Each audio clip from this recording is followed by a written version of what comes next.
Hey guys, this is James, the non-professional, back with another episode of Draw. And today we're drawing Cruella DeVil. She is the villainess from the classic 101 Dalmatians series, and they decided to make an origin story of her.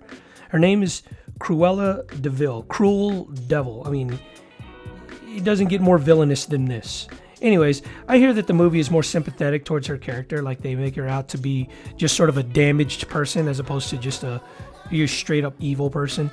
She's like an evil person who's justified for her, her evilness, whatever. Anyways, I don't know. I never saw the movie. I didn't want to pay the $30 for the access, but I am really wanting to see this movie. I've considered it from time to time to just go ahead and pay the $30, but I just couldn't. I couldn't pull the trigger on it. So we are in line. So let's tighten up these lines and make these details a little bit more definitive. Keep it clean. Keep it tight.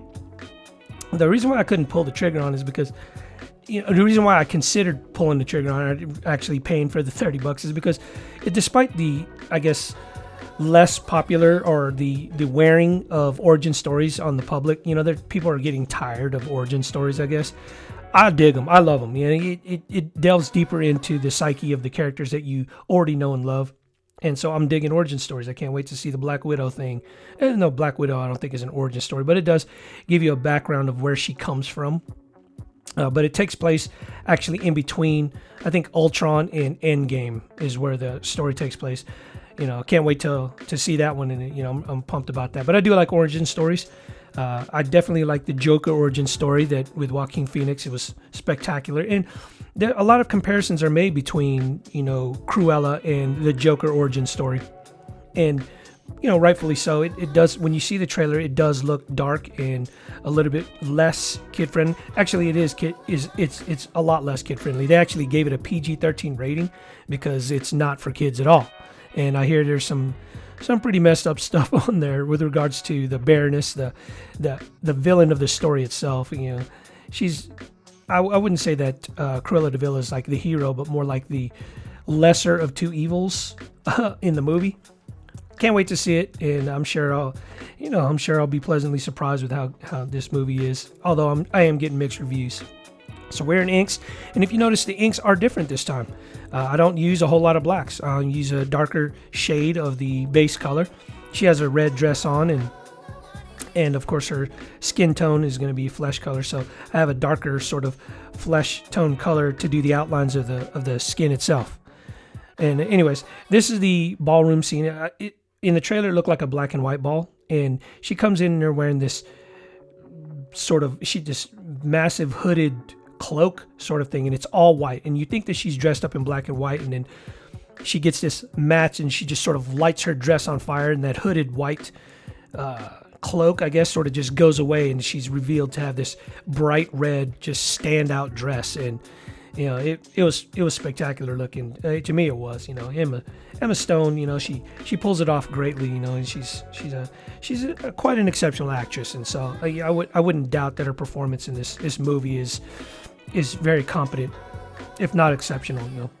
In order to portray this sort of ballroom scene, I took some cues from the stills I've seen for the promos of the movie, and they had these white pillars standing all over the place, and they had these massive windows with brown curtains in the background. And that's what you're seeing there. You're seeing those stone pillars, and it was difficult for me to try to replicate the texture of stone.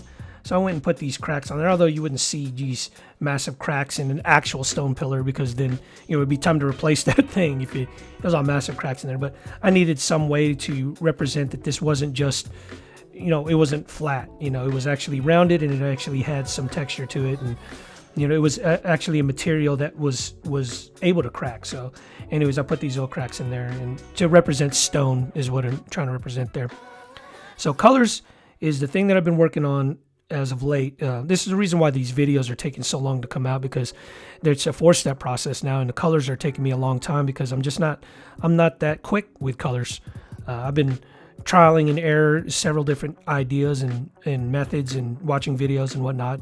And what you're seeing here is the I guess sort of J. Scott. I don't know who does the colors for J. Scott Campbell. Maybe I should look it up sometime, but excellent color artist, whoever does that for J. Scott.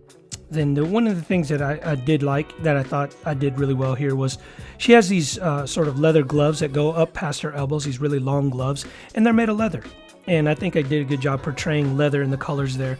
Again, I stuck with the old, I guess the methods that I did with the cartoons. Just had a base color, got an airbrush and outlined it in order to give it that dimension.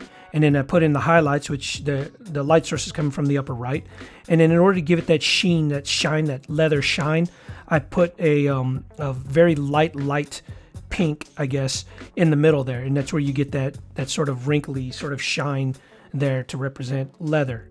The rest of her dress was made of some type of, it looks like silk or some shiny material. And I tried to put a very obvious shine on there, but it ended up looking amateurish and just not professional at all. It's me, same thing. And I've been working with more muted tones. In this one, it was muted, but it still wasn't muted enough. So I went ahead and, as you could see there, just went ahead and lightened the whole thing up and made it a little bit more muted. And then, of course, I added the logo there. Anyways, hope you guys enjoyed the video. Hope you learned some things. Always remember your 3 Ps: persistence, patience, perseverance. That's how you mature in any endeavor.